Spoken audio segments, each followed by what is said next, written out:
Hello everyone, welcome eight synopsis IAS. मैं जयंत सिंह आप लोग का Hindu and Indian express in 5 minute का क्लास ले रहा हूँ। इसमें हम 24 से लेकर 30 मई तक के जितने भी इंपॉर्टेंट करंट अफेयर्स थे प्रीलिम्स के पॉइंट ऑफ व्यू से उनको कवर करेंगे। कोर्स डिटेल जानने के लिए आप इस स्लाइड को फर्दर पढ़ सकते हैं। आइए तो स्टार्ट करते हैं हमारा पहला टॉपिक जो पॉलिटी का है, एंटी ट्रस्ट लॉ। तो बेसिकली जो भी कंपटीशन हो रहा है किन्हीं भी 2-3 लोगों के बीच में, वो कंपटीशन का इन्वॉल्वमेंट जो है वो बना रहे, इसके लिए कंपटीशन एक्ट और कंपटीशन लॉ नाम से जिसको जाना जाता है 2002 में लाया गया था। इससे पहले इंडिया में monopoly and restrictive trade practice act 1969 जिसको हम MRTP एक्ट नाम से भी जानते हैं, वो सारी चीज़ों को देखता था, बट इसको रिप्लेस किया गया इस कंपटीशन लॉ के द्वारा। ये जो रिकमेंडेशन था ये लॉ लाने का वो था राघवन कमेटी का, जिनके कमेटी के रिकमेंडेशन पे ये सारी चीज़ें आई। कुछ इंपॉर्टेंट प्रोविजंस को हम देखते हैं कंपटीशन एक्ट 2002 को। तो सबसे पहले ये देखेंगे कि ये जितनी भी एंटी कॉम्पिटिटिव अग्रीमेंट्स होते हैं किन्हीं भी 2-3 कंपनियों के बीच में जो कोशिश करते हैं मार्केट को डिस्टॉर्ट करने की, तो उन सारे कॉम्पिटिटिव एंटी कॉम्पिटिटिव एग्रीमेंट को प्रोहिबिट करने की कोशिश करता है। और बदलते इन्वायरमेंट के हिसाब से चीज़ों को ये काम कर पाए, इसलिए इसको अमेंड भी किया गया और अमेंडमेंट एक्ट 2007 भी लाया गया था। इस पॉइंट को समझने की कोशिश करते हैं कि एंटी कॉम्पिटिटिव एग्रीमेंट्स कैसे हो सकते हैं। तो आप समझ लीजिए, अगर ए एक कंपनी है और बी उसकी राइवल कंपनी है और ये दोनों ही मान लीजिए प्रोडक्ट चीप बेच रहे हैं मार्केट में और इनका काफ़ी बड़ा मार्केट कैप्चर है, ठीक है। तो दोनों मार्केट कैप्चर करने के लिए अपने प्रोडक्ट्स को और चीप करने की कोशिश करने लगे, ठीक है। लेकिन एक समय बाद इन दोनों ने रियलाइज़ किया कि फ़ायदा क्या है, हम आपस में एक दूसरे से फाइट कर रहे हैं और प्रोडक्ट चीप कर रहे हैं, इसमें क्या हो रहा है, सिर्फ कस्टमर का बेनिफिट हो रहा है, हमारा कोई बेनिफिट नहीं। तो इन्होंने क्या किया, आपस में एक एग्रीमेंट किया कि कोई भी एक लिमिटेड प्राइस या एक लिमिटेड डिस्काउंट से ज़्यादा नहीं देगा। जैसे दोनों ने बोला कि ठीक है चलो, जो भी प्रोडक्ट रहेगा उस पर 10% से ज़्यादा डिस्काउंट ना मैं दूंगा ना तुम दोगे। तो बेसिकली क्या हुआ कि इनका मार्केट शेयर ज़्यादा है, इन्होंने डिसाइड कर लिया कि 10% से ज़्यादा डिस्काउंट नहीं दिया जाएगा। तो इसमें किसका लॉस है, कस्टमर को, जिसको मिल सकता था ज़्यादा डिस्काउंट। अब इन दोनों ही का मार्केट शेयर ज़्यादा होने की वजह से इन दोनों ने मना कर दिया, ठीक है। ऐसे कई सारे एंटी कॉम्पिटिटिव अग्रीमेंट्स होते हैं, उसको कॉम्पिटिशन एक्ट रोकने की कोशिश करता है। नेक्स्ट इंपॉर्टेंट पॉइंट देखते हैं इस एक्ट का। इसने एक एपिलिएट ट्रिब्यूनल सेटअप किया था जिसको कॉम्पैक्ट नाम से जाना जाता था, लेकिन इसको रिप्लेस कर दिया गया और अभी NCLAT जो आप लोग जानते होंगे, national company law appellate tribunal, ठीक है। तो किसी को भी इसके किसी भी फैसले से प्रॉब्लम है तो एपिलिएट ट्रिब्यूनल में जाके वो इसके खिलाफ केस फाइल कर सकता है और उसकी सुनवाई होगी एपिलिएट ट्रिब्यूनल में। नेक्स्ट इंपॉर्टेंट बॉडी जो है इस एक्ट से रिलेटेड वो है competition commission of India. Competition act के जो भी इंपॉर्टेंट क्लॉजेज हैं उनको इन्फोर्स करने के लिए ये स्टैट्यूटरी बॉडी बनाई गई। इस चीज़ का ध्यान रखिएगा, बहुत आता है क्वेश्चन, कॉन्स्टिट्यूशनल बॉडी है स्टैट्यूटरी बॉडी है। तो कॉम्पिटिशन कमीशन ऑफ इंडिया एक स्टैट्यूटरी बॉडी है, ठीक है। नेक्स्ट इसका कंपोजिशन देखते हैं। एक तो चेयरपर्सन रहता है और 6 और मेंबर होते हैं चेयरपर्सन के अलावा, जो सेंट्रल गवर्नमेंट बेसिकली इनको अपॉइंट करती है। और इनका जो मेन फोकस होता है, जिस चीज़ पे ये काम करते हैं, वो होता है ये सारी प्रैक्टिसेस जो कंपटीशन को एडवर्स इफेक्ट करती हैं, इन सारे प्रैक्टिसेस को एलिमिनेट करने की कोशिश करती है competition commission of India. Next जो हमारा इंपॉर्टेंट न्यूज़ है वो इंटरनेशनल रिलेशन से रिलेटेड है, काला पानी रीजन के बारे में। अभी रिसेंटली नेपाल के द्वारा उनका एक पॉलिटिकल मैप रिलीज़ किया गया है, जिसमें जो पहले तो 2 डिस्प्यूटेड टेरिटरी थी, एक तो काला पानी की और एक तो सूस्ता रीजन जो बिहार में आता है, और ये काला पानी जो हमारा उत्तराखंड में आता है। ये 2 ऑलरेडी डिस्प्यूटेड रीजन थी नेपाल और इंडिया के बीच में। 2 नए रीजन लाइक लिम्फिया द्वारा और लीपू लेक, इनको उन्होंने अपने टेरिटरी के अंदर दिखाया है कि ये भी उनके टेरिटरी है, और ये 2 नए रीजन उन्होंने अपने मैप में रिलीज़ किया है। जो इंडिया का कहना है कि ये 2 क्लेम तो हम मानते हैं, काला पानी और सुस्ता जो पहले से चल रहा था, बट ये जो 2 नया रीजन उन्होंने निकाला है उसको टोटली सीधे सीधे खारिज कर दिया भारत ने कि ये टोटली रिजेक्ट कर रहे हैं हम, ठीक है। आइए हम समझते हैं ये रीजन मैप में कहाँ है। थोड़ा सा क्लियरिटी। तो ये मैप में आप लोग देखो, तो ये आप लोग देख रहे हो, ये उत्तराखंड का रीजन है, ठीक है, ये उत्तर प्रदेश है और ये नेपाल वाला एरिया है। तो जो काला पानी आपका ये जो कॉर्नर पॉइंट है यहाँ पे आता है काला पानी। अब इसी रीजन को हम जूम करके देखते हैं कि इस पे नेपाल का मैप क्या है और नेपाल क्या क्लेम कर रही है, इसको समझने की कोशिश करते हैं। ये जो मैंने मैप लाया है नेपाल के द्वारा पब्लिश किया हुआ मैप है, इसको इंडिया का मैप मत समझना। तो इस मैप के थ्रू वो क्लेम कर रहे हैं कि ये जो लिम्फिया दौरा है, ठीक है, उसी को जूम करके मैंने दिखा रहा हूँ। और ये आपका काला पानी था जो आपने मैप में देखा था। तो ये जो लिम्फिया दौरा है ये लीपू लेक पास है, ठीक है। इन सारी जगहों को वो अपना बोल रहे हैं। साथ में एक सूस्ता वाला जो है बिहार वाले में अभी मैं दिखाऊंगा, इन 4 लोकेशन को वो अपने टेरिटरी में बोल रहे हैं, ठीक है। तो इसको थोड़ा सा समझने की कोशिश करते हैं खास। और साथ ही साथ ये जो आपकी काली रिवर बह रही है इसके भी ओरिजिन पे एक डिस्प्यूट चल रहा है, ठीक है। तो इन सारे को थोड़ा डिटेल में अभी हम समझने की कोशिश करते हैं। सबसे पहले काला पानी रीजन के बारे में कुछ पढ़ लेते हैं। ये एक वैली है जो उत्तराखंड में पित्तौड़गढ़ डिस्ट्रिक्ट के अंदर आता है। ये वैली हमारा जो कैलाश मानसरोवर का जो फेमस राउट है उसके रास्ते में पड़ता है। ये आप मानसरोवर राउट देख रहे हैं, तो उस रास्ते पे जाते समय ये पड़ता है।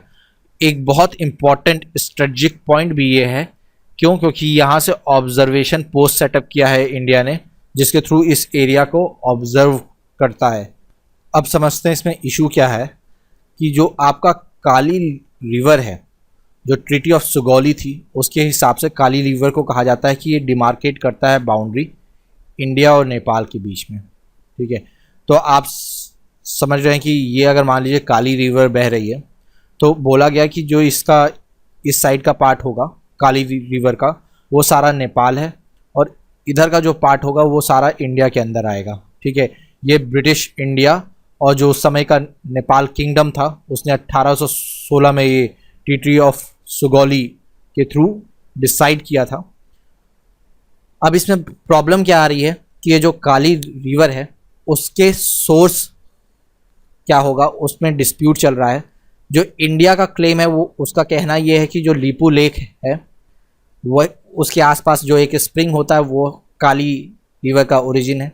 लेकिन जो नेपाल है उसका क्लेम यह है कि जो लिम्फिया दौरा वाला रीजन है वो काली रिवर का सोर्स है और इस वजह से वो लिम्फिया दौरा को भी अपने टेरिटरी के अंदर बोल दिया। आइए देखते हैं जो एक और डिस्प्यूटेड रीजन है इंडिया के हिसाब से, सूस्ता रीजन, उसमें क्या डिस्प्यूट है और क्यों डिस्प्यूट है, कहाँ पे ये लोकेटेड है। तो ये सूस्ता रीजन हमारे वेस्ट चंपारण डिस्ट्रिक्ट बिहार में लोकेटेड है। तो आप ये समझिए, ये वाला आपको मैप तो याद होगा, अगर ये उत्तराखंड है, ये नेपाल है और इधर ऐसे जाते आपका सिक्किम पड़ रहा है।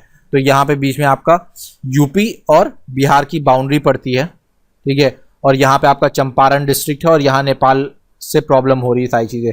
तो आप समझ लो अगर ये गंडक रिवर यहाँ जा रही है, बह रही है, ठीक है, और यहाँ पे आपकी काली रिवर बह रही थी, ठीक है। एग्जैक्टली मैं ऐसे नहीं बता रहा हूँ, काली रिवर ऐसे बह रही थी, ठीक है। तो आप काली रिवर अगर ऐसे बह रही तो काली रिवर का जो है आप इस तरीके से आप वेस्ट और ईस्ट डिफाइन कर सकते हैं। तो वेस्ट में काली रिवर के वेस्ट में इंडिया का पार्ट बोला गया और जो ईस्ट था उसमें बोला गया नेपाल का पार्ट है। यहाँ जब गंडक रिवर फ्लो कर रही है तो गंडक रिवर के जो ईस्ट वाला पार्ट है वो इंडिया में बोला गया कि ये ईस्ट पार्ट इंडिया में आएगा और जो वेस्ट पार्ट है वो नेपाल का पार्ट है, ठीक है। तो समझिए ईस्ट वेस्ट लोकेशन दोनों नदियों के हिसाब से बदल जा रही है, ठीक है। यहाँ पे ईस्ट वाला नेपाल में था, ईस्ट वाला नेपाल में था काली के कंपैरिजन में, यहाँ पे ईस्ट वाला इंडिया के उसमें आ रहा है। तो ये चीज़ ध्यान रखिएगा, कंफ्यूज मत होइएगा।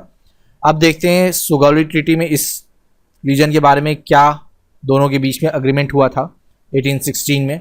तो बेसिकली अग्रीमेंट ये हुआ था कि ये जो गंडक रीजन आ रही है इसमें आपका ईस्ट वाला जो पार्ट है वो इंडिया से बिलोंग करता है, वेस्ट वाला पार्ट जो है नेपाल से बिलोंग करता है। लेकिन विद टाइम क्या हुआ कि रिवर अपना कोर्स चेंज किए और सूस्ता रीजन जो कभी इधर लाई करता था नदी के, वो कोर्स चेंज होने की वजह से अब नदी की इस साइड लाई करने लगा और अब वो इंडिया के अंदर आने लगा है, ठीक है। तो इस बात पे डिस्प्यूट हो रहा है। ओपन स्काई ट्रीटी क्या है?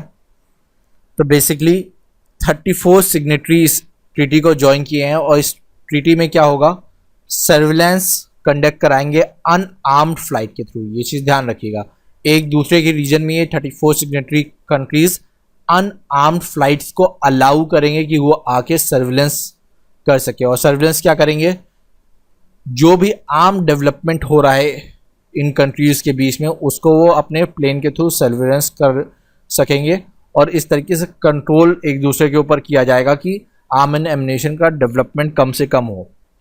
ये ट्रीटी 1992 में साइन की गई थी, लेकिन 2002 में फोर्स किया गया था। इसके यूएस एंड रशिया जो दो मेन इंपॉर्टेंट है वो दोनों सिग्नेटरी हैं, लेकिन इंडिया इसका मेंबर नहीं है। इस चीज़ को आप लोग ध्यान रखिएगा, अगर क्वेश्चन आता है कि ओपन स्काई ट्रीटी का मेंबर है इंडिया, नहीं है। ठीक है, अभी रिसेंटली क्यों न्यूज़ में है, क्योंकि यूएस ने अनाउंस किया है कि वो एग्जिट ले रहा है इस ट्रीटी से। क्यों? क्योंकि रशिया के द्वारा मल्टीपल टाइम इसका वायलेशन किया गया है। आइए, जैसे हमने ओपन स्काई ट्रीटी के बारे में देखा था, वैसे कुछ और अदर इंपॉर्टेंट ट्रीटीज़ के बारे में देखते हैं। एक तो हो गया intermediate range nuclear force treaty. ठीक है, ये ट्रीटी यूनाइटेड स्टेट्स और सोवियत यूनियन के बीच में 1987 में बनाया गया था, और इसका जो मेन मुद्दा है वो ये है कि जो भी न्यूक्लियर आर्म्स होंगे उनको कंट्रोल करने के लिए इसको किया गया है। अब इसका एक चीज़ ध्यान रखिएगा कि इंटरमीडिएट रेंज और शॉर्ट रेंज के लिए ही ये ट्रीटी है, उनमें से जो भी चीज़ें हैं उनको एलिमिनेट करेगा। ठीक है, लेकिन इसमें भी ये सिर्फ लैंड बेस्ड मिसाइल्स को फोकस कर रहा है।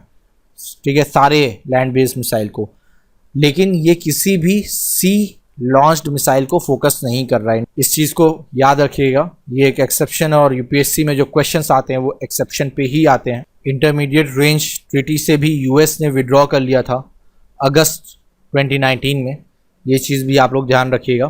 तो ओपन स्काई ट्रीटी से अभी किया, और अगस्त 2019 में यूएस ने विड्रॉ कर लिया था इंटरमीडिएट न्यूक्लियर रेंज ट्रीटी से। एक और इम्पॉर्टेंट ट्रीटी जो है वो है स्टार्ट, जो थी उसी का एक नया वर्जन है जिसको न्यू स्टार्ट कहते हैं। इसमें जो भी स्ट्रेटजिक आर्म हैं उनको रिड्यूस करने की है, ये भी यूनाइटेड स्टेट्स और रशिया के बीच में है। जो इसका नया वाला था वो 2011 में फोर्स हुआ था, और इसमें क्या है कि ये रिड्यूस और लिमिट करने की बात कर रहे हैं स्ट्रेटजिक ऑफेंसिव आर्म को। तो स्ट्रेटजिक ऑफेंसिव आर्म्स में बेसिकली ये कोशिश क्या करते हैं कि जो भी एक दूसरे की स्ट्रेटजिकली इंपॉर्टेंट लोकेशन है, जैसे मिलिट्री की कमांड कंट्रोल और लोकेशन हो गई, इकोनॉमिक या एनर्जी इंफ्रास्ट्रक्चर से रिलेटेड जो भी स्ट्रेटजिकली इंपॉर्टेंट एरिया है उनको डिस्ट्रॉय करने की बात करते हैं। तो स्ट्रेटजिक ऑफेंसिव आर्म इस चीज़ को रोकने की, रिड्यूस और लिमिट करने की कोशिश करता है। ये हमारा जो स्टार्ट फ्रेमवर्क था 1991 का, उसी का सक्सेसर है एक तरीके से, और इसमें लगभग 6000 warhead as an upper limit इसका सेट किया गया है। जो नेक्स्ट हमारा इंपॉर्टेंट इंटरनेशनल इशू है वो है ग्रैंड इथोपियन रेनेसेंस डैम। इसको GERD नाम से भी जाना जाता है। इस डैम को सबसे पहले आप याद रखिएगा कि ये इथोपिया में बनाया जा रहा है, और इथोपिया में ब्लू नाइल रिवर है, जो हमारा नाइल रिवर है, जो हमारी नाइल रिवर है उसकी ये ट्रिब्यूटरी है ब्लू नाइल रिवर। ये इथोपिया से जाती है, यहाँ पे ये डैम बनाया जा रहा है, और उसको ग्रैंड इथोपियन रेनेसेंस डैम कहा जाता है। ये यहाँ पे एक हाइड्रो पावर प्रोजेक्ट बनाया जाएगा जो अफ्रीका का लार्जेस्ट हाइड्रो पावर प्रोजेक्ट कहलाएगा। अब इसमें डिस्प्यूट क्या हो रहा है कि ये डैम बनने की वजह से इजिप्ट और सूडान ने रिवर डिस्प्यूट का ऐलान किया है। इवन इजिप्ट और इथोपिया में वार तक होने की संभावना कहा जा रही है इस डैम पे। आइए थोड़ा सा और इस चीज़ को देखते हैं। तो ये आप इस मैप को थोड़ा देखिए, मैं आप लोग के लिए जूम कर देता हूँ। अभी आप लोग को दिख रहा होगा प्रॉपर। तो ये समझिए ये इथोपिया है आपका, ठीक है, और ये आपका ये चीज़ आप लोग देख रहे हैं अफ्रीका का एरिया है, ठीक है। इस अफ्रीका में आपका ये रेड सी का पार्ट हो गया, ये आपकी सऊदी अरेबिया हो गई। तो यहाँ पे इथोपिया है। इस इथोपिया में ये आपका ब्लू नाइल रिवर जो आप लोग को दिख रही है वो है, और इस ब्लू नाइल रिवर पे यहाँ पे आपका GRD GERD डैम बनाया जा रहा है, ग्रैंड इथोपियन रिनेसेंस डैम। ये आपका इथोपिया का कैपिटल अदिस अबाबा है। अब ये देखते हैं नाइल रिवर के बारे में। तो नाइल रिवर आप लोगों को पता होगी वर्ल्ड की लॉन्गेस्ट रिवर है और इसको फादर ऑफ अफ्रीकन रिवर्स भी कहा जाता है। और इम्पॉर्टेंट चीज़ आप इसका ये है कि आप ये इसका डेल्टा देखें तो आर्क्यूएट डेल्टा, जिसको हिंदी में धनुष टाइप का डेल्टा कहा जाता है। और कई बार आप हम लोग सोचते हैं कि मैप में ये हम लोग ऐसे देखते हैं नॉर्थ से साउथ, तो हम लोग सोचते हैं ये रिवर भी ऐसे फ्लो कर रही होगी यहाँ से उधर से इधर, लेकिन ये गलत चीज़ है। रिवर का डायरेक्शन आप लोग ध्यान रखिएगा, यहाँ से निकलता है, ये ओरिजिन है और मेडिटेरियन सी में ये एम्प्टी होती है, ठीक है। तो इस चीज़ को ध्यान रखिएगा, ये इट एम्प्टीज इनटू मेडिटेरियन सी। और इसके कुछ इंपॉर्टेंट ट्रिब्यूटरी को देखते हैं तो एक तो ब्लू नाइल हो गया जो हम यहाँ पे देख रहे हैं, दूसरा इंपॉर्टेंट ट्रिब्यूटरी हो गया वाइट नाइल, और तीसरा इसका इंपॉर्टेंट ट्रिब्यूटरी है वो है अतबारा। अब इसमें ये देखते हैं कि डिस्प्यूट, जैसे हमने बताया कि इथोपिया के डिस्प्यूट है और दूसरा ये रिवर सूडान के साथ शेयर हो रही है, तो सूडान के साथ डिस्प्यूट है। और इसमें फ्लो जो है इस डैम को भरने में लगभग समझ लीजिए 10 साल के आसपास कहा जा रहा है कि लगेगा। और अगर 10 साल तक इस डैम को भरा जाएगा, इतना बड़ा डैम है, तो अब इस बात है फ्लो वाटर में कम मिलेगा। और ख़ास तौर से इजिप्ट जो काफ़ी पॉपुलस एरिया है उसके लिए तो पानी बहुत ही कम अवेलेबल होगा। तो इस वजह से इजिप्ट और इथोपिया के बीच में वार होने की संभावना है। जो नेक्स्ट हमारा इंपॉर्टेंट इंटरनेशनल इशू है वो इंडिया और चाइना के बीच में जो स्टैंड ऑफ हो रहा है, ठीक है, लाइन ऑफ एक्चुअल कंट्रोल के अराउंड। तो बेसिकली जो डिस्प्यूट इस समय हो रहा है वो 4 पॉइंट्स को लेके है। एक तो आपका पेंगयोंग तोशो लेक, जो इसकी खास बात ये याद रखिएगा कि वर्ल्ड का हाईएस्ट सॉल्ट वाटर लेक है, ठीक है। ये आपका लद्दाख में आता है। तो आपका डिस्प्यूट हो रहा है लोकेशंस को लेके, तो यहाँ पे मैप का क्वेश्चन बनता है कि 4 ऑप्शंस आ गए, उसमें से मैच द कॉलम या कुछ भी हो जाएगा। तो इन पॉइंट्स को आप याद रखिएगा। एक तो पेंगयोंग तोशो लेक, दूसरा डेमचोक जो आपका लद्दाख रीजन में ये भी आता है, गलवान वैली जिसको गलवान घाटी कहा जाता है वो भी काफ़ी इंपॉर्टेंट लद्दाख का एरिया है, और नकुला ये सिक्किम में। ये 4 लोकेशन पे हो रहा है, जिसमें से 3 लोकेशन आपका लद्दाख में आती है और चौथी लोकेशन नकुला आपका सिक्किम में आता है। इनके बीच में डिस्प्यूट चल रहा है। लाइन ऑफ एक्चुअल कंट्रोल के बारे में ये पॉइंट ध्यान रखिएगा कि ना ही इसको क्लेरिफाइड किया गया है, ना ही ये कंफर्म्ड है कि नहीं भी दो कंट्री, इन दोनों इंडिया और चाइना के बीच में। इस वजह से हमेशा इसमें हमें डिस्प्यूट सुनने में आता रहता है। हम सबको पता है जो इंडिया और चाइना का बॉर्डर है वो लद्दाख से लेके अरुणाचल प्रदेश तक के एरिया को कवर करता है। इसको 3 सेक्टर्स में डिवाइड किया गया है। एक तो वेस्टर्न सेक्टर जो आपका लद्दाख वाला एरिया है, उसमें फिर मिडिल सेक्टर आता है जिसमें आपका उत्तराखंड और हिमाचल प्रदेश का एरिया आता है, और फिर लास्ट होता है ईस्टर्न सेक्टर इधर वाला, जिसमें आपका सिक्किम और अरुणाचल प्रदेश वाले एरिया को किया जाता है। प्लीज़ आप लोग कमेंट करके बताएं कि ये जो डिफरेंट रीजन्स हैं हमारे वेस्टर्न, मिडिल और ईस्टर्न सेक्टर, इनको डिफरेंट कौन कौन सी प्रोटेक्शन फोर्स हैं, इंडिया की बॉर्डर प्रोटेक्शन फोर्स जो करते हैं, जैसे कि आप लोग जानते होंगे BSF, ठीक है, आसाम राइफल्स, ITBP नाम सुना होगा। तो कौन सा किस सेक्टर को, किस रीजन को जो है इंडिया और चाइना के बीच में करता है, इसको प्लीज़ कमेंट करके बताइए। अगर सब एक ही हैं तो वो बताइए कौन है। नेक्स्ट इंपॉर्टेंट डेवलपमेंट जो हम इंटरनेशनल लेवल पे देख रहे हैं कि वर्ल्ड हेल्थ ऑर्गेनाइजेशन जो है उसने एक फाउंडेशन करके एक अपनी ऑर्गेनाइजेशन इस्टेब्लिश किया है, जिसको अब हम WHO फाउंडेशंस नाम से जानते हैं। ये बेसिकली क्यों किया है कि जो भी सोर्सेज ऑफ फंडिंग हैं, जो अभी तक क्या होता है कंट्रीज़ के ऊपर डिपेंड करता है WHO अपने फंडिंग के लिए, उसको और एक्सपैंड करने के लिए अपने सोर्स को इसको इस्टेब्लिश किया गया है कि इसमें इवन जो जनरल पब्लिक है वो भी अपना इन्वेस्ट कर सके, ठीक है। अब डिफरेंट तरीके होंगे, मेथोडोलॉजी होगी लाइक स्टॉक मार्केट और डिफरेंट चीज़ें जिससे थ्रू फंडिंग उठाएगी। इसमें जो है WHO का गोल है $3 बिलियन को अचीव करने का, उसको फोकस किया जाएगा। और ये जो बॉडी है ये लीगली इंडिपेंडेंट है WHO के जो मेन बॉडी है उससे। इसका हेडक्वार्टर आपका स्विट्ज़रलैंड में जेनेवा में होगा। जो मेन ऑब्जेक्टिव है वो इसका ये है, हेल्थ रिलेटेड जो भी रिस्पॉन्सेज हैं और हेल्थ से रिलेटेड जो भी सिस्टम है उसको स्ट्रेंथ करने की कोशिश किया जाएगा। ये ज़रूरी भी क्यों था, इसको जानने के लिए आप लोग जान सकते हैं कि अभी रिसेंटली यूनाइटेड स्टेट ने स्टॉप किया जो भी उसका कंट्रीब्यूशन होता था WHO से। तो बेसिकली किसी कंट्री के ऊपर डिपेंड ना रहे WHO, इसलिए वो बहुत दिन से प्लान कर रहे थे। फाइनली उन्होंने ये WHO फाउंडेशन को इस्टेब्लिश कर दिया।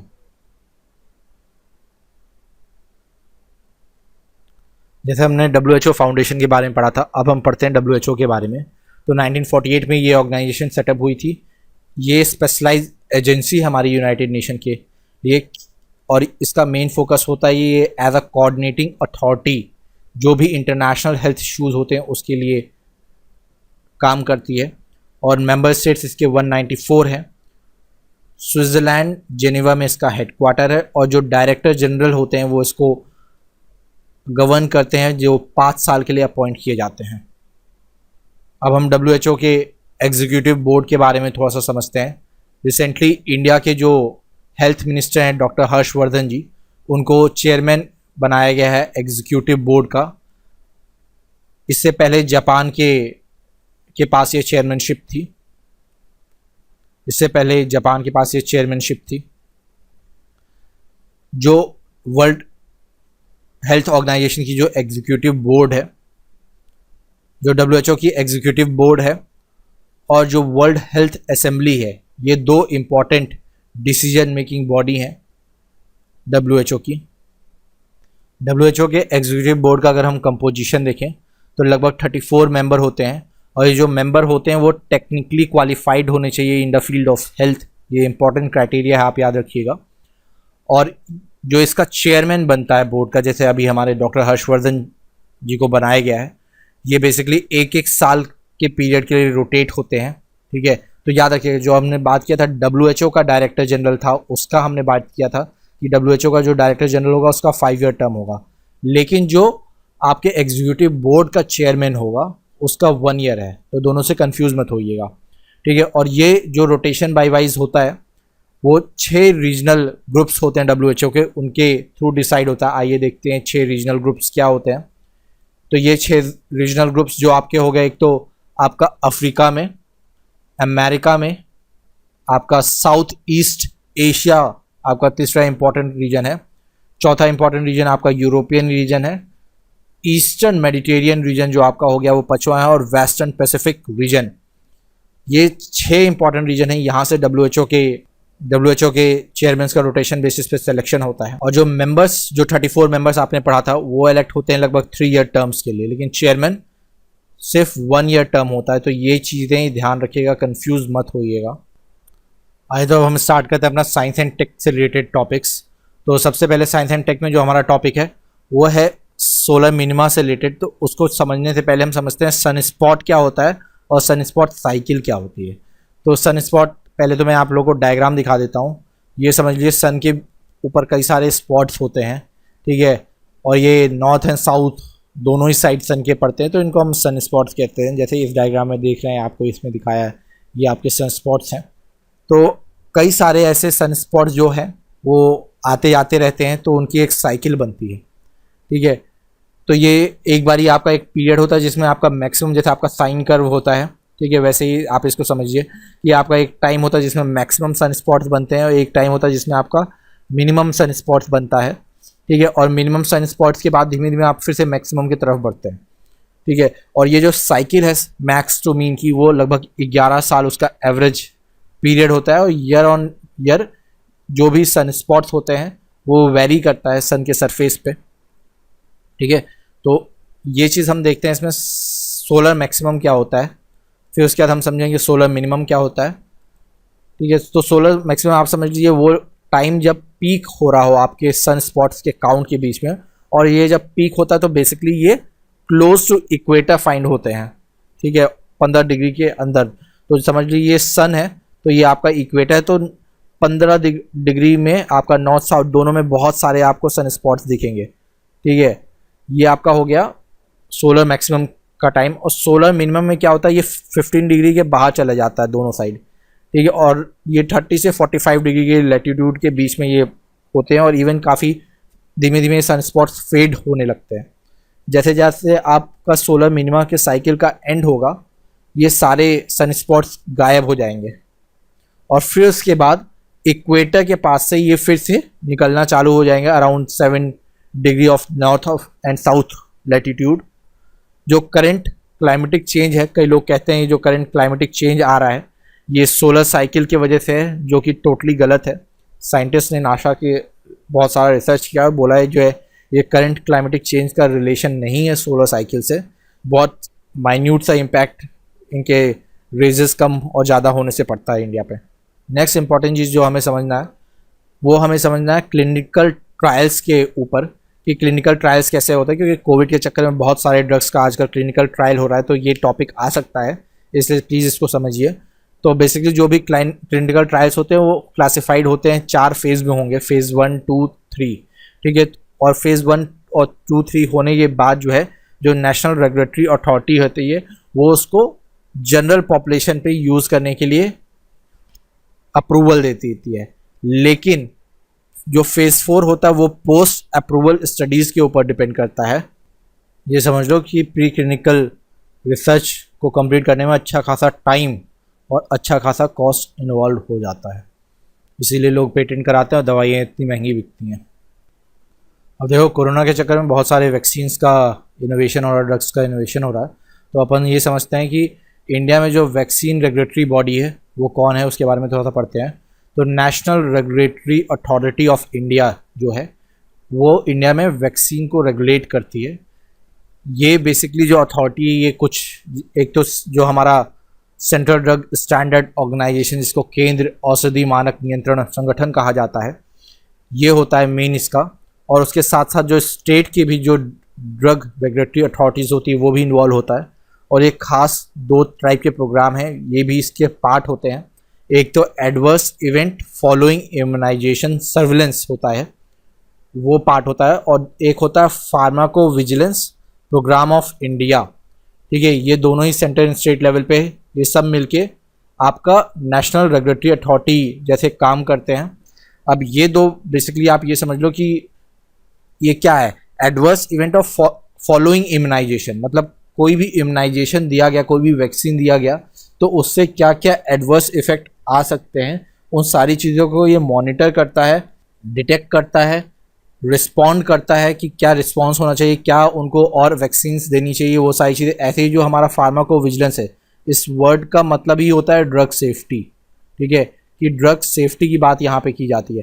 तो pharmacovigilance programme of India जो है ड्रग्स जो भी नए लॉन्च हो रहे हैं ड्रग प्रोडक्ट्स उन सारे को विजिलेंस रखता है, उनसे रिलेटेड डाटा को कलेक्शन करता है, असेसमेंट करता है, मॉनिटर करता है और प्रिवेंट करने की कोशिश करता है कि उनके कोई साइड इफ़ेक्ट्स ना हो, ठीक है। तो ये सारी चीज़ें हैं, ये सारे बॉडी मिलती हैं और मिलके हमारा national regulatory authority of India बनाती हैं। हाइड्रोक्सी क्लोरोक्विन के बारे में बहुत लोग आप लोग जानते ही होंगे, ये एक एंटी मलेरियल ड्रग है। साथ ही साथ जो ऑटो इम्यून डिजीज़ होते हैं उनको भी ट्रीट करने में इसका यूज़ होता है, ठीक है। ब्रांड नेम इस प्लेक्विनिल से ये मार्केट में बिकता है। इस चीज़ को ध्यान रखिएगा कि वर्ल्ड हेल्थ ऑर्गेनाइजेशन के जो लिस्ट ऑफ एसेंशियल मेडिसिन है उसमें है। यूपीएससी में इस बार कोविड के चक्कर में काफ़ी इंपॉर्टेंट टॉपिक बन सकता है ये, ठीक है, लेकिन बहुत इंपॉर्टेंट न्यूज़ में तो शायद मे भी ना आए, लेकिन इस पॉइंट को ध्यान रखिएगा। ये पॉइंट आप लोग मिस कर सकते हैं कि WHO के लिस्ट ऑफ एसेंशियल मेडिसिन में ये आता है। जो हमारा नेक्स्ट टॉपिक है वो है नासा का अनीता। ये अनीता अंबानी की बात नहीं हो रही है, ये ध्यान रखिएगा। अनीता का जो ए है वो अंटार्कटिका पे फोकस कर रहा है। इसको फुल नाम जाना जाता है अंटार्कटिका इम्पल्सिव ट्रांजिएंट एंटीना। तो बेसिकली ये आप समझिए कि एक रेडियो टेलीस्कोप है। ये किस काम में आता है, तो जो भी न्यूट्रिनोज होते हैं, और न्यूट्रिनो में अल्ट्रा हाई एनर्जी न्यूट्रिनो जो होते हैं जो एज अ कॉस्मिक रे अर्थ पे आते हैं, उनको डिटेक्ट करने की कोशिश करता है, ठीक है। और कैसे करता है, एक साइंटिफिक बलून हमने बना रखा है नासा ने जो अंटार्कटिका पे सर्कल करता है और जो भी वहाँ पे न्यूट्रिनो का शावर हो रहा है उसको डिटेक्ट करने की कोशिश करता है। ये जो नासा का अनीता है ये फर्स्ट नासा की ऑब्जर्वेटरी है जो न्यूट्रिनो को डिटेक्ट करती है। और ये किस पे डिटेक्ट करती है, जो आइस सीट होती है उन पे डिटेक्ट करती है। और ये बेसिकली हीलियम बलून जो है उसमें कई सारे ऐसे रेडियो एंटीना के एरे लगे हुए हैं एक के बाद एक, जो सब मिल के डिटेक्शन का काम करते हैं। ये डिटेक्शन में जो कॉन्सेप्ट यूज़ होता है वो होता है अस्कराइन इफेक्ट। ठीक है, ये बेसिकली क्या होता है कि जो न्यूट्रिनो होता है उसको बहुत हार्ड होता है, क्योंकि इंटरेक्ट बहुत कम करता है किसी भी मैटर के साथ, तो बहुत हार्ड होता है उसको डायरेक्टली डिटेक्ट करना। तो अस्कराइन इफेक्ट जो है रशिया के साइंटिस्ट थे, उन्होंने ढूंढा था, तो उसके बेसिस पे ये डिटेक्शन होता है। इसको थोड़ा समझते हैं, थोड़ा सा हार्ड कॉन्सेप्ट है, ठीक है, इसको समझने की कोशिश करते हैं क्या है ये। तो अस्कराइन इफेक्ट क्या करता है, प्रिडिक्ट करने की कोशिश करता है जो भी प्रोडक्शन हो रहा है कोहेरेंट रेडियो एमिशन का। ठीक है, ये हम समझते हैं कोहेरेंट रेडियो एमिशन कैसे होता है, और ये कोहेरेंट रेडियो एमिशन कहाँ से होगा, कास्केड्स ऑफ पार्टिकल्स जो है वो देंगे। तो आप ये समझिए कि जब भी कोई हाई एनर्जी, ठीक है, हाई एनर्जी न्यूट्रॉन या हाई एनर्जी पार्टिकल जो जिसकी स्पीड जो है फेज वेलोसिटी ऑफ लाइट से भी ज़्यादा है, वो किसी डाई इलेक्ट्रिक मीडियम पे पड़ता है। ठीक है, डाई इलेक्ट्रिक मीडियम पे पड़ता है। डाई इलेक्ट्रिक मीडियम आप समझ रहे हैं, जैसे कि यहाँ पे हम आइस शीट की बात कर रहे हैं, तो आइस शीट जैसे डाई इलेक्ट्रिक मीडियम पे पड़ता है, तो ये क्या करता है, यहाँ के इसके पार्टिकल्स को डिस्टर्ब कर देगा, और पार्टिकल्स को डिस्टर्ब करने की वजह से ये निगेटिव चार्जेस यहाँ पे एक्यूमुलेट होने लगते हैं, और ये निगेटिव चार्जेस जब एक्यूमुलेट होते हैं तो एक टाइप का रेडियो एमिशन प्रोड्यूस करते हैं। तो इसी को हम कहा जाता है radio emission, coherent radio emission का शावर। ठीक है, और इसको जो है, जो रेडियो एमिशन होता है, इसको डिटेक्ट करने का काम हमारा ये हीलियम बलून करता है। तो बेसिकली न्यूट्रिनो की वजह से ये इलेक्ट्रॉन्स में डिस्टर्बेंस आई, ठीक है, और मतलब वही कास्केट्स ऑफ पार्टिकल्स की जो बात कर रहा है वो ये इलेक्ट्रॉन्स पे कह रहा है, और इसमें जो डिस्टर्बेंस आई वो रेडियो एमिशन प्रोड्यूस कर रहा है, और इस रेडियो एमिशन को हमारा ये एंटीना डिटेक्ट कर ले रहा है। ठीक है, एक बार इसको देखते हैं, तो ये देखिए, ये हमारा बलून है, ठीक है, और ये हमारा अंटार्कटिका है जो आप देख रहे हैं, और ये इसका पाथ है जिस पे ये रोटेट करता है, और आइस शीट्स के ऊपर जो भी न्यूट्रिनो गिरते हैं डिफरेंट डिफरेंट लोकेशन पे, जैसे ये है, ठीक है, तो इसको जो है यहाँ से जो भी रेडियो फ्रिक्वेंसी शेरिनोकोवा एमिशन भी इसको कहा जाता है, अस्कराइन इफेक्ट को, तो बेसिकली उसी को ये डिटेक्ट कर लेता है नीटा के पेलोड से। आई होप आप लोग को अब ये कॉन्सेप्ट समझ में आ गया होगा। थोड़ा सा हम लोग देखते हैं न्यूट्रिनो होता क्या है और क्यों उसको डिटेक्ट करना इतना हार्ड होता है। तो आप ये समझिए कि जो न्यूट्रिनो होता है वो एक सब एटॉमिक पार्टिकल होता है, जैसे एटम के अंदर कई सारे पार्ट होते हैं वैसे ये भी एक सब एटॉमिक पार्टिकल होता है, और स्ट्रक्चर में इलेक्ट्रॉन से बहुत ज़्यादा सिमिलर होता है, लेकिन खासियत इसकी क्या होती है, कोई इलेक्ट्रिकल चार्ज नहीं होता है। इलेक्ट्रॉन्स पे नेगेटिव चार्ज होता है, इस पर कोई इलेक्ट्रिकल चार्ज नहीं होती है, और बहुत स्मॉल मास होता है या तो ज़ीरो होता है। ये दो इंपॉर्टेंट पॉइंट आप याद रखिएगा, तो आपको हमेशा आप क्वेश्चन कर पाएंगे न्यूट्रिनो से रिलेटेड कुछ भी आएगा। थर्ड इंपॉर्टेंट पार्ट जो है कि ये बहुत ज़्यादा एबेंडेंट हमारे पास इन्वॉल्व यूनिवर्स में प्रेजेंट है, लेकिन फिर भी दिक्कत क्या होती है कि इसके लिटिल इंट्रैक्शन जो होता है बाकी मैटर से, उसकी वजह से इसको डिटेक्ट करना बहुत हार्ड चीज़ होता है। ठीक है, तो आप लोग समझ गए होंगे कैसे हम इसको सेकेंडरी मेथड से अस्कराइन इफेक्ट और शेरिनोकोवा इफेक्ट के थ्रू हम इसको डिटेक्ट कर रहे थे। नेक्स्ट टॉपिक हम देखते हैं अपना स्पाइरल गैलेक्सी का। अभी रिसेंटली हबल टेलीस्कोप जो यूएस का है उसने स्पाइरल गैलेक्सी NGC 3895 के बारे में जो है उसकी इमेज रिलीज़ की है। तो समझते हैं सबसे पहले स्पाइरल गैलेक्सीज होती क्या है। तो आप ये समझ लिए, जैसे ये आप स्ट्रक्चर देख रहे हैं, स्पाइरल बनाया जा रहा है गैलेक्सी का, ठीक है, तो यही जो फ्लैट रोटेटिंग डिस्क होती हैं, और ये एक फ्लैट रोटेटिंग आपको देखने में स्टार्टिंग से फ्लैट लग रहा है लेकिन फ्लैट नहीं है, ये आपका 3D में है। ठीक है, ये कई सारे स्टार, गैस, डस्ट, क्लाउड को कंसंट्रेट करते हैं, लेकिन एक बल्ज के अराउंड, जो हमारा जैसे अभी हमारे लिए हमारे गैलेक्सी में सन है, मिल्की वे गैलेक्सी में, तो एक बल्ज के अराउंड ये स्पाइरल रोटेट करता रहता है, और फिर जो है ये क्लाउड, डस्ट धीमे धीमे जाके सब उसी के अंदर डिफ्यूज़ होते हैं। ठीक है, तो ये सारी चीज़ें यहाँ पे बात कर रहा है।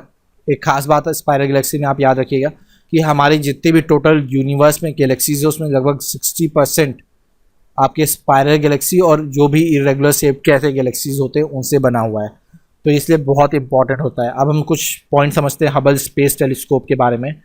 तो ये नासा और यूरोपियन स्पेस एजेंसी द्वारा एक साथ मिला के बनाया गया था। ठीक है, जॉइंट प्रोजेक्ट है उनका। और ये लोअर अर्थ ऑर्बिट में, तो ये ध्यान रखिए क्वेश्चन यहीं पे आता है, वो बोल देगा हायर अर्थ ऑर्बिट, जो नहीं, आप याद रखिएगा लोअर अर्थ ऑर्बिट में इसको एस्टेब्लिश किया गया है 1990 के अराउंड, ठीक है। और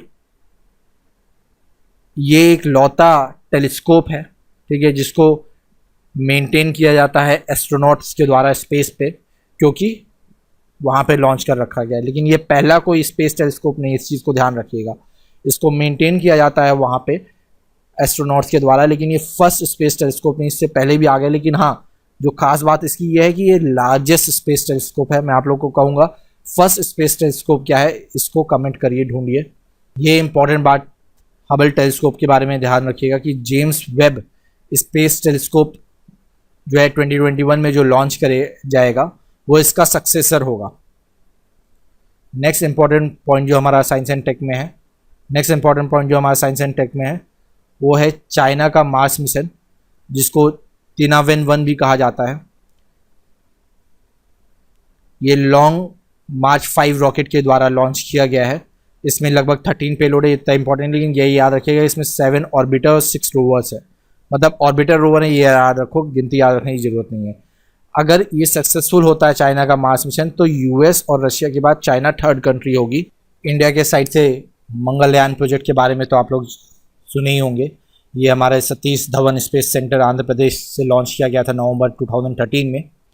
जो मेन रॉकेट यूज़ हुआ था वो था PSLV C-25 रॉकेट, ठीक है। और इसका मेन जो काम है वो है मीथेन के डिटेक्शन का, ठीक है। मीथेन के डिटेक्शन को अगर हम एटमॉस्फेयर में सन के करेंगे तो उससे हमें पता चल जाएगी कि लाइफ एग्जिस्ट करती है कि नहीं मार्स की। अब ये मीथेन क्यों इम्पॉर्टेंट है, इसके थ्रू हम कैसे करेंगे, क्योंकि एक मिथेनोजेनेसिस माइक्रो ऑर्गेनिज्म होता है, वो अगर प्रेजेंट होगा तो उससे आपको ये माइक्रो ऑर्गेनिज्म प्रेजेंट होगा तो वो मीथेन जनरेट करेगा, और वो आपको बताता है कि लाइफ एग्जिस्ट कर सकती है मार्स पे।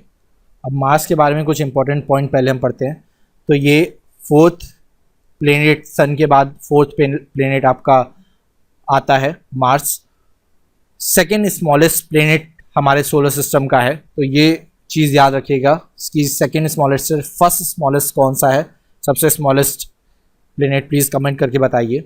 और ये जो मार्स होता है उसका जो डे होता है, जैसे हमारे में जो दिन होते हैं वैसे ही मार्स में जो दिन होता है उसको हम सोल्स नाम से जानते हैं, जिसको सोलर डे हमारा जो होता है उसके इक्विवेलेंट होता है। मार्स को हम रेड प्लेनेट भी कहते हैं। ये कुछ इंपॉर्टेंट फैक्ट्स हैं, ठीक है, इनको याद रखिएगा। ऐसे ही लार्जेस्ट वॉल्केनो जो पूरे सोलर सिस्टम में मिल सकता है वो है ओलिम्पस मॉन्स। ये लार्जेस्ट वॉल्केनो भी मार्स पे ही पाया जाता है।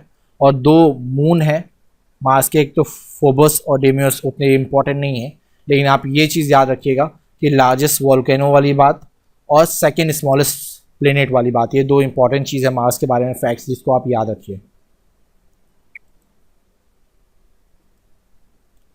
नेक्स्ट हम देखते हैं कि जो हमारे अर्थ है उसकी मैग्नेटिक फील्ड स्लोली वीक हो रही है। तो क्यों वीक हो रही है, तो सबसे पहले आप लोगों को पता होगा कि ये अगर अर्थ है तो अर्थ के कोर में सॉलिड कोर है, उसके बाहर लिक्विड कोर है, उस लिक्विड कोर में मेटल्स के सर्कुलेशन की वजह से आपके मैग्नेटिक फील्ड जनरेट होते हैं ऐसे, ठीक है। और ये जो मैग्नेटिक फील्ड होता है वो नॉर्थ से साउथ पूरा जाता है, ठीक है। तो ये जो मैग्नेटिक फील्ड हमारा जनरेट होता है अर्थ के लिक्विड आउटर कोर के वजह से, ये हमको प्रोटेक्शन देता है। जो भी सन के द्वारा हार्मफुल कॉस्मिक रेडिएशन और चार्ज पार्टिकल्स आते हैं उनको ये डिफ्लेक्ट करता है, उनको ये डिफ्लेक्ट करने का काम करता है। अगर कोई भी चार्ज पार्टिकल्स हमारे अर्थ के एटमॉस्फेयर में एंट्री करने की कोशिश करते हैं।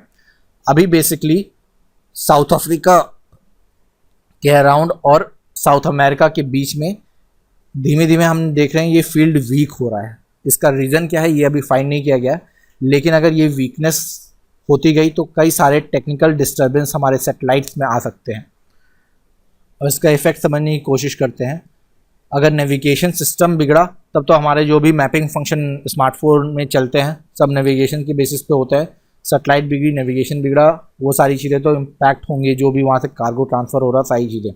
साथ ही साथ जो बर्ड, टर्टल, जो इस टाइप के एनिमल्स होते हैं, ये भी जो पानी में और एटमॉस्फेयर में ये भी कहीं ना कहीं मैग्नेटिक फील्ड के थ्रू डायरेक्शन पाके नेविगेट करते हैं। इन क्रिएचर्स का भी लाइफ डिस्टर्ब हो ही जाएगा। सो इसलिए हमारे लिए बहुत इंपॉर्टेंट इसका रीज़न फाइंड आउट करने का और इसको रोकने का। अब हम इन्वायरमेंट के इंपॉर्टेंट टॉपिक्स को देखते हैं। तो वेस्टर्न घाट में कुछ स्पीसीज फाइंड किए गए हैं, इनको देखते हैं। एक तो यूजीनिया सेफनोरोकार्पा, जो भी इसको आप कह लो, वो है जो केरला में मिला है। इतने इंपॉर्टेंट नहीं है, आप कितनों को याद करेंगे, लेकिन फिर भी मेंशन मैं कर दे रहा हूँ, ठीक है। और एक आपका होता है गोनियोथेल्मस सेरिकस, ये तमिलनाडु में पाया जाता है। और एक मेमिसिलॉन नर्वोसम, ये भी आपका तमिलनाडु में है। अगर आप इसका किसी तरीके से नाम याद कर सकते हो तो याद कर लो, ठीक है। क्वेश्चन क्योंकि एक आ जाते हैं, अब वही डिपेंड करता है आप कितने सारे फैक्ट्स को रटोगे, उसमें से क्वेश्चन एक आएगा तो कॉस्ट बेनिफिट उतना नहीं है, ठीक है। नेक्स्ट समझते हैं जो इंपॉर्टेंट चीज़ है इसमें से जो क्वेश्चन आ सकता है, वो बोटेनिकल सर्वे ऑफ इंडिया के बारे में आ सकता है। तो ये बॉडी है ministry of environment and forest climatic change के अंदर है। मेन जो काम है वो है सर्वे, रिसर्च और जो भी प्लांट्स फ्लोरा हमारे हैं, इंडेंजर्ड स्पीसीज़ है, उनके कंजर्वेशन का, उनके रिसोर्सेज को फाइंड करने का, उनको प्रिजर्व करने का, ये सारा काम करता है। इवन साथ ही साथ जो जर्म प्लाज्म होते हैं, जो जीन बैंक होते हैं हमारे इंडेंजर्ड, पेटेंट और वल्नरेबल प्लांट स्पीसीज़ का, वो सारा काम ये करता है। और नेलम्बो नाम की इसकी एक जर्नल होती है जिसको ये पब्लिश करता है। तो ये याद रखिएगा अगर ये आ जाता है क्वेश्चन कि नेलम्बो को कौन पब्लिश करता है, तो इसको हमारा बोटेनिकल सर्वे ऑफ इंडिया करता है। नेक्स्ट देखते हैं एनवायरनमेंट में हम स्टबल बर्निंग के बारे में। स्टबल बर्निंग के बारे में तो आप लोग काफ़ी ज़्यादा दिन से चल रहा है तो आप लोग जानते ही होंगे। हमारे जो भी क्रॉप रेसिड्यू होते हैं उसको बर्न करने से होता है, और इसका रेगुलेशन हमारा air prevention and control act 1981 के अंदर होता है। रिसेंटली क्वेश्चन भी यूपीएससी पूछ चुका है कि स्टबल बर्निंग से में क्या क्या गैसेस लीक होते हैं। तो methane, carbon monoxide, volatile organic compound और कार्सिनोजेनिक पॉलीसाइक्लिक एरोमेटिक हाइड्रोकार्बन्स, ये सारे होते हैं जो रिलीज़ होते हैं, ठीक है। याद कर लो, वैसे अब तो क्वेश्चन नहीं आने वाला है क्योंकि आ चुका ऑलरेडी, लेकिन फिर भी याद कर लो, कोई भरोसा नहीं यूपीएससी का, घुमा के पूछ लेगा, ठीक है। इनका जो इन्वायरमेंट को नुकसान होता है एयर पॉल्यूशन में, वो तो होता है, साथ में जो इनको जलाने से जो हीट जनरेट होती है, बेसिकली वो सॉइल की फर्टिलिटी को ख़राब करती है। कैसे? क्योंकि इनके हीट से जो मॉइस्चर तो लॉस होता है, साथ ही साथ जो माइक्रोब्स लैंड में रहते हैं वो भी मर जाते हैं। तो अगर स्टबल बर्निंग बंद करोगे तो अल्टरनेटिव गवर्नमेंट क्या प्रोवाइड कर रही है, ठीक है, वो आप समझिए कि एक तो बोलते हैं कि इलेक्ट्रिक जनरेशन में हम स्टबल्स को, इनको बायो कोल की तरीके से यूज़ कर सकते हैं। साथ ही साथ ऑर्गेनिक फर्टिलाइज़र भी हाई ग्रेड का इनको हम बना सकते हैं। अब गवर्नमेंट प्लान कर रही है, लेकिन फिर भी जब तक अच्छा अल्टरनेटिव प्रोवाइड नहीं करेगी तब तक चीज़ें रुकेंगी नहीं। नेक्स्ट इंपॉर्टेंट टॉपिक हम देखते हैं वर्ल्ड टर्टल डे को। तो 23 मई को ये वर्ल्ड टर्टल डे मनाया जाता है। इसका जो थीम था वो है एडॉप्ट डोंट शॉप। लोग क्या कहते हैं, टर्टल को शॉप कर लेते हैं, तो उसने बोला शॉप मत करो, ठीक है, अडॉप्ट करो। नेक्स्ट जो सबसे इंपॉर्टेंट चीज़ है टर्टल्स के बारे में याद रखने की, एक तो रेप्टाइल फैमिली से बिलोंग करते हैं, फ्रेश एंड सॉल्ट वाटर दोनों में ही पाए जाते हैं। ये समझिए कि टॉर्टोइस क्या होता है, टर्टल क्या होता है। तो टर्टल क्या होता है, वो पार्शली एक्वेटिक होता है, जबकि जो टॉर्टोइस होता है वो आपका लैंड ड्वेरिंग होता है, ये याद रख लो।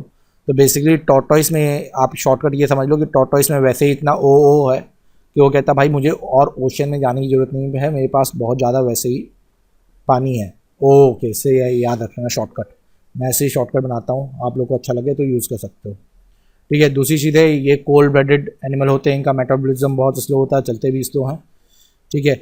अब कुछ इंपॉर्टेंट 5 स्पीसीज जो इंडियन वाटर में टॉर्टोइस पाए जाते हैं। एक तो ऑलिव रिडली टर्टल हो गया, ये वल्नरेबल में आता है, ये ध्यान रखना, जब ऑलिव का वी यहाँ पे है तो इसी से आप याद रख लो वल्नरेबल, ठीक है।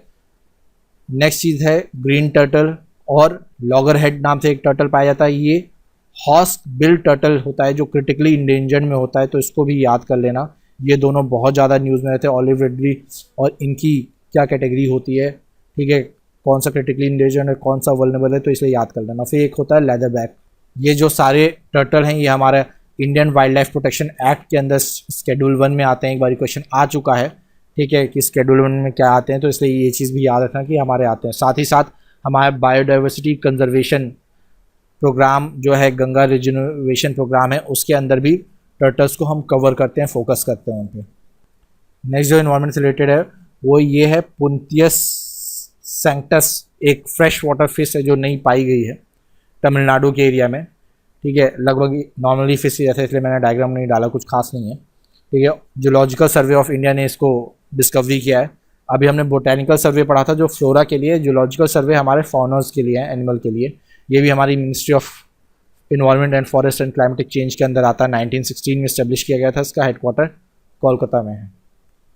अब ये जो नॉमेनक्लेचर इनका जूलॉजिकल एनिमल्स के बारे में रखा जाता है वो इंटरनेशनल कमीशन के थ्रू रखा जाता है, international commission of zoological nomenclature. ठीक है, ये एक यूनिफॉर्म सिस्टम रेगुलेट करती है इनका नॉमेनक्लेचर को सेट करने के लिए, और ये नेशनल यूनिवर्सिटी ऑफ सिंगापुर में बेस्ड है। अब हम समझते हैं चारू मसल्स क्या होता है। तो ये एक टाइप का इन्वेजिव मसल है जो हमारा साउथ और सेंट्रल अमेरिका के कोस्ट से आया है, और रिसेंटली अभी ये केरला में जो है जो साइक्लोन आया था, ठीक है, उसके वजह से काफ़ी ज़्यादा फैल गया। और अब क्या हो रहा है कि इसके फैलने की वजह से एक ग्रीन मसल्स जो हमारे फार्मर्स फिशरमैन जो है कल्टीवेट करते थे, उनको ये रिप्लेस कर दे रहा है इन्वेसिव मसल। ठीक है, और ख़ासतौर से कई सारे फिशरीज़ को भी ये इफेक्ट कर रहा है, तो इसकी वजह से हमारे फिशरमैन्स की लाइवलीहुड इफेक्ट कर गया है। नेक्स्ट इंपॉर्टेंट देखते हैं क्या डिफरेंस है BS4 और BS6 एमिशन के बीच में। आप लोगों को पता ही होगा जो BS एमिशन है वो इंडिया का लेट डाउन स्टैंडर्ड है हमारा एयर पॉल्यूटेंट को कंट्रोल करने में। जो भी इंटरनल कंबशन इंजन या स्पार्क इग्निशन इंजन से जो जनरेट होते हैं मोटर व्हीकल्स के, BS6 एमिशन जो है वो maximum permissible emission level of pollutant होगा जो ये इंजन जनरेट कर सकते हैं उनके लिए। ठीक है, BS6 में जो इंपॉर्टेंट चीज़ है कि जो हमारा सल्फर कंटेंट है लगभग जो BS4 स्टैंडर्ड था उससे 5 टाइम लोअर होगा। सिमिलरली जो नाइट्रोजन ऑक्साइड लेवल था वो हमारा डीजल इंजन और पेट्रोल इंजन के लिए रिस्पेक्टिव 70 से 25% रिड्यूस हो जा रहा है। ये तो आप लोगों को पता ही होगा कि अप्रैल 1 के बाद से इनकी मैन्युफैक्चरिंग, सेल और रजिस्ट्रेशन BS4 व्हीकल्स की बंद हो जाएगी। और अभी लॉकडाउन आ गया तो देखिए क्या होता है। नेक्स्ट टॉपिक हमारा आर्ट एंड कल्चर का। इसमें हम देखते हैं पुरंदार दासा जी के बारे में। तो ये महाराष्ट्र के थे और ये विजयनगर एम्पायर के रूलर्स के समय थे, वैष्णवी ट्रेडिशन को बिलोंग करते थे। इनका ये इंपॉर्टेंट पॉइंट है, इसको याद रखिएगा आप लोग, फादर ऑफ कार्नेटिक म्यूजिक कहलाते थे। इनका एक और नाम था, श्रीनिवास नायक नाम से भी जाना जाता था। इनको कन्नड़ा और संस्कृत सॉन्ग्स को कंपोज करने के लिए बहुत ज़्यादा जाना जाता था। कुछ मिसलेनियस टॉपिक्स को देखते हैं। मिसलेनियस टॉपिक में सबसे पहले हम कांगड़ा टी के बारे में जानते हैं। इसको 2005 में ही GI टैग मिल चुका था, लेकिन अभी फिर से न्यूज़ में है। ये कांगड़ा डिस्ट्रिक्ट आपका हिमाचल प्रदेश में पड़ता है। क्यों न्यूज़ में है? क्योंकि ये कहा जा रहा है कोरोना वायरस की जो एक्टिविटीज़ हैं उनको ब्लॉक करने में और इम्यूनिटी को बूस्ट करने में बहुत इंपॉर्टेंट हो सकता है कांगड़ा टी। तो लोग कह रहे हैं चाय पियो, कोरोना वायरस पे कंट्रोल पाया जा सकता है। ठीक है, अब कौन सा केमिकल है जो इस टी में फाउंड होता है जो इम्यूनिटी को बूस्ट करता है? तो वो है polyphenols. Next important GI tag है वो है शाही लीची और जरदला मैंगो। ये दोनों ही बिहार से बिलोंग करते हैं, तो इस चीज़ को याद रखिएगा, दोनों ही बिहार के हैं।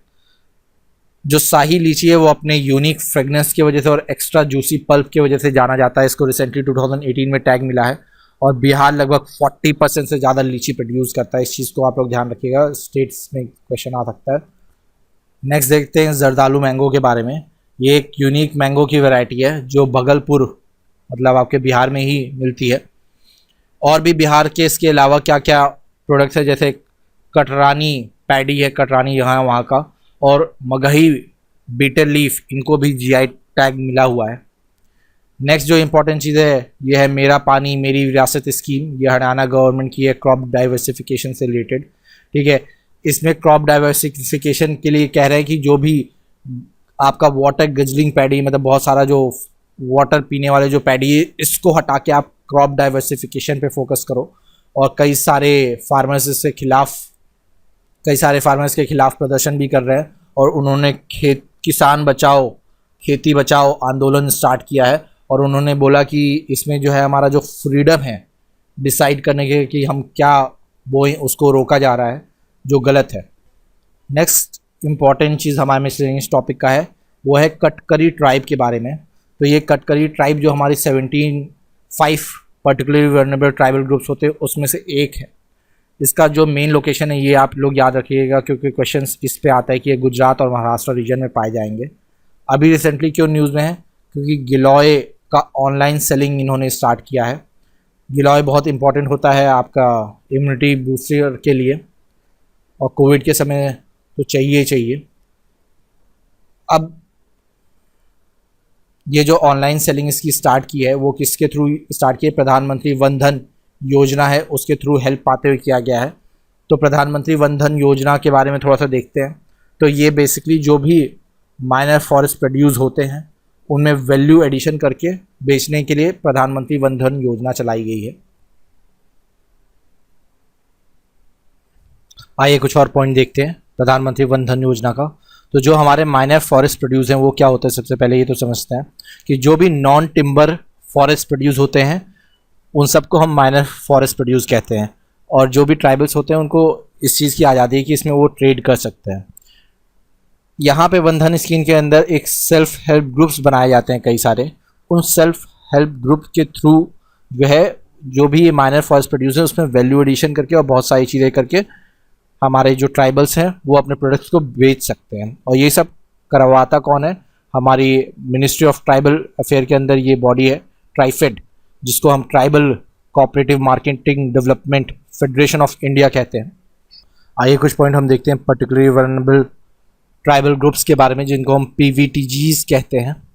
तो बेसिकली ये देवार कमीशन के रिपोर्ट था, उसके बाद PVTGs का कॉन्सेप्ट लाया गया। इसमें क्या है कि हमारे ट्राइबल्स है लेकिन उन्हीं ट्राइबल्स में कुछ और पिछड़े वर्ग के ट्राइबल है जिनका काफ़ी ज़्यादा डेवलपमेंट इंडिसेस काफ़ी ज़्यादा कम होने की वजह से उनको एक्स्ट्रा चीज़ें प्रोवाइड किया जाए कि उनकी कंडीशन इम्प्रूव हो। उसके लिए जो है ये कॉन्सेप्ट अलग से ट्राइबल्स में से लाया गया, पर्टिकुलरली वल्नरेबल ट्राइबल ग्रुप्स।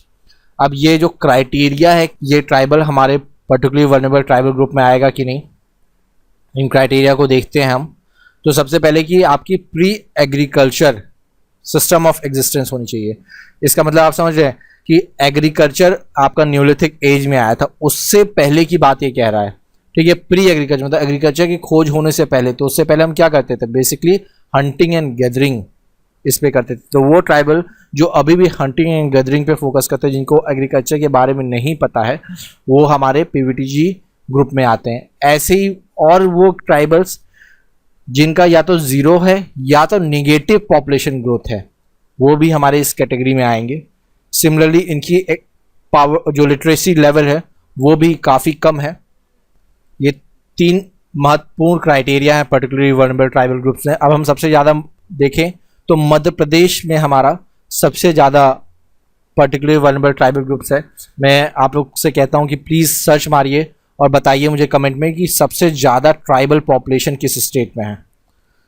ठीक है, और अंडमान निकोबार में आपको लगेगा कि वहाँ पे पर्टिकुलर वल्नरेबल ट्राइबल ग्रुप्स ज़्यादा होते हैं क्योंकि काफ़ी आइसोलेटेड एरिया है, लेकिन ओवरऑल पॉपुलेशन ही कम होने की वजह से उनकी जो PVTGs है वो भी काफ़ी कम है। तो one of the lowest PVTGs उनका है और हाईएस्ट आपका मध्य प्रदेश में है। नेक्स्ट इंपॉर्टेंट टॉपिक है हमारा मिसलेनियस टॉपिक का, वो है national highway authority of India. अभी बेसिकली एक इसने प्रोजेक्ट मैनेजमेंट सॉफ्टवेयर बनाया है। ठीक है, जो मानसून सीजन से पहले जो भी रोड्स में कमी रह गई उनको जो मेंटेनेंस में डालना है उन सब का डाटा बता देगा। तो जो मानसून से के बारिश होने की वजह से जो आपके पिट्स होते हैं जो भर जाते हैं वो सारी प्रॉब्लम्स को फेस नहीं करेंगे, उन सारी चीज़ों को सॉल्व करने के लिए ये चीज़ किया गया है। इसमें आप गड्ढों को भरने के बाद उनका before and after repair work का फोटो भी अपलोड कर सकते हैं और बहुत सारी इंफॉर्मेशन शेयर कर सकते हैं। जो हमारा national highway authority of India है जो इस प्रोजेक्ट को किया है उसके बारे में थोड़ा सा पढ़ते हैं। तो वो हमारा ministry of road transport and highway के अंदर आता है और जो हमारे गवर्नमेंट का काफ़ी इंपॉर्टेंट प्रोजेक्ट है भारत माला परियोजना, उसको भी national highway authority of India he conduct करा रहा है। और इस तरीके से नेशनल हाईवे अथॉरिटी जो है फ्राइट और पैसेंजर मूवमेंट की जो इफ़िशियंसी है उसको फास्ट करना, उसको ऑप्टिमाइज करना, साथ ही साथ जो हमारे क्रिटिकल इंफ्रास्ट्रक्चर गैप्स हैं उनको ब्रिज करने पे फोकस करता है। एक और इम्पॉर्टेंट प्रोजेक्ट है नेशनल हाईवे डेवलपमेंट प्रोजेक्ट, जिसमें मेजर हाईवेज को अपग्रेड करने का प्लान किया गया था। 1998 में इसको लॉन्च किया गया था। उसको भी national highway authority of India he implement करता है। नेक्स्ट जो हमारा इंपॉर्टेंट टॉपिक है वो उमंग एप्लीकेशन के बारे में है, जो अभी रिसेंटली क्या हुआ, इंडियन मेट्रोलॉजिकल डिपार्टमेंट ने जो भी उसकी सर्विसेज उसको उमंग एप्लीकेशन के ऊपर इंपोर्ट किया है कि लोग अब उमंग एप्लीकेशन के थ्रू आईएमडी के भी सर्विसेज को यूज़ कर सकें। ऐसे कुल 7 इंपॉर्टेंट सर्विसेज है जिसको होस्ट किया है, वो उतना इंपॉर्टेंट नहीं है आप लोगों को पढ़ने का, जैसे current weather, nowcast, city forecast, rainfall information, ऐसे कई सारे, ये सब यूपीएससी में नहीं पूछने वाला है। ठीक है, पूछने वाला क्या है, उमंग ऐप के बारे में पूछेगा कि उमंग ऐप क्या है। तो इसको देखते हैं उमंग ऐप क्या है। तो बेसिकली ये उमंग ऐप का फुल फॉर्म है unified mobile application for new age governance. इसमें कोशिश क्या कर रही है गवर्नमेंट की, एक सिंगल मोबाइल ऐप के थ्रू जितनी भी गवर्नमेंट की सर्विसेज है, सेंटर और स्टेट की, सबको एक सिंगल प्लेटफॉर्म पे करेगा। लगभग इसमें देखें तो 660 सर्विसेज हैं, लगभग 127 डिपार्टमेंट की, 25 स्टेट की, वो सब आपको एक सिंगल, ठीक है, मोबाइल एप्लीकेशन में मिलेगा। तो सोचिए, इसके लिए जो है डिफरेंट सर्विसेज इनपुट दे रहा होगा, उसको कंपाइल कर रहा होगा, फाइनली इस मोबाइल एप्लीकेशन में आपको प्रोवाइड किया जा रहा है। तो एक स्ट्रॉन्ग रूबस्ट बैक एंड प्लेटफॉर्म बनाया गया है जिसके थ्रू इस सर्विस को लाइव किया गया है। इवन जो भारत सरकार का डिजी लॉकर है वो भी उमंग ऐप पे आपको मिलेगा। ठीक है, और इसके साथ साथ इसमें एक फीडबैक सिस्टम है, रैपिड असेसमेंट सिस्टम, उसके थ्रू आप उमंग ऐप पे कोई भी फीडबैक देना चाहता है किसी भी सर्विस के रिगार्डिंग, वो भी कर सकते हैं। अब हम देखते हैं प्रीलिम्स से रिलेटेड कुछ ट्रैश फैक्ट्स को। इसको ट्रैश फैक्ट इसलिए बोला जाता है कि यहाँ पे आपका कॉस्ट बेनिफिट काफ़ी कम है। बहुत सारी चीज़ों को आप इकट्ठा करेंगे, शायद उसमें में से कुछ चीज़ें आए। इवन इतना है कि आप 500 ऐसे फैक्ट्स को पढ़ेंगे तो शायद चांस है कि उसमें से सिर्फ एक क्वेश्चन आए। तो यहाँ पे कॉस्ट बेनिफिट काफ़ी कम है। उन चीज़ों को भी देख लेते हैं क्योंकि काफ़ी ज़्यादा आजकल दौड़ भाग लगा हुआ है, सब लोग हर चीज़ पढ़ना चाहते हैं, लेकिन इन पे ज़्यादा फोकस मत करिएगा। एक तो रोजगार सेतु स्कीम है जो मध्य प्रदेश गवर्नमेंट ने स्टार्ट किया है कोविड-19 पेंडेमिक में। ठीक है, जो स्किल्ड वर्कर हैं उनके एम्प्लॉयमेंट को सिक्योर करने में। अब ये क्यों पूछेगा, ठीक है, कोविड की टेम्प्रेरी चीज़ें हैं, ये सब परमानेंट तो है नहीं, तो स्कीम्स आएंगी नहीं। अब हम देखते हैं ये एडिनो वायरस क्या है। तो ये एडिनो वायरस समझ लो आप कितना टेम्प्रेरी फैक्ट है। ठीक है, अभी है नहीं है, सक्सेसफुल होगा कोई गारंटी नहीं, लेकिन लोग पढ़ रहे हैं इसको। ठीक है, तो देख लेते हैं क्या होता है। बेसिकली इसमें जो एक इंपॉर्टेंट कॉन्सेप्ट है उसको समझते हैं कि बेसिकली कोरोना वायरस में एक स्पाइक ग्लाइकोप्रोटीन होते हैं।